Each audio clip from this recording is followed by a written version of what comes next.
The overall goal of this optimized single-molecule RNA in situ hybridization, or smFISH, is to detect and quantify individual RNA molecules on a per-cell basis during the vegetative growth and meiosis of budding yeast. This method reveals cell-to-cell variability in gene expression and subcellular RNA localization, and is therefore a powerful technique to study gene regulation. Aside from the unique information that can be reviewed by smFISH, the main advantage of the technique is that once optimized, it's robust and highly reproducible. A meiotic culture will be used for the demonstration of this protocol.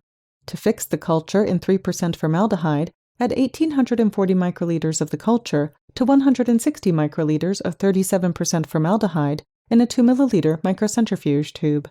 Invert about 5 times to mix.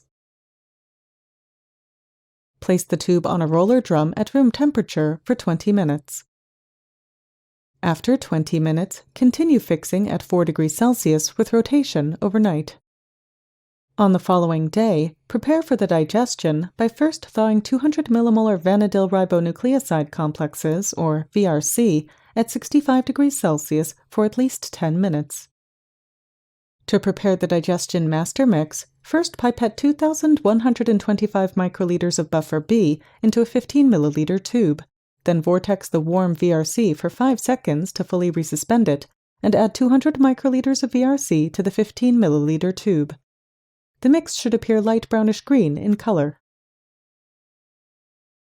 Centrifuge the meiotic sample at 21,000 times G for 1.5 minutes at room temperature. Aspirate the supernatant carefully, placing the vacuum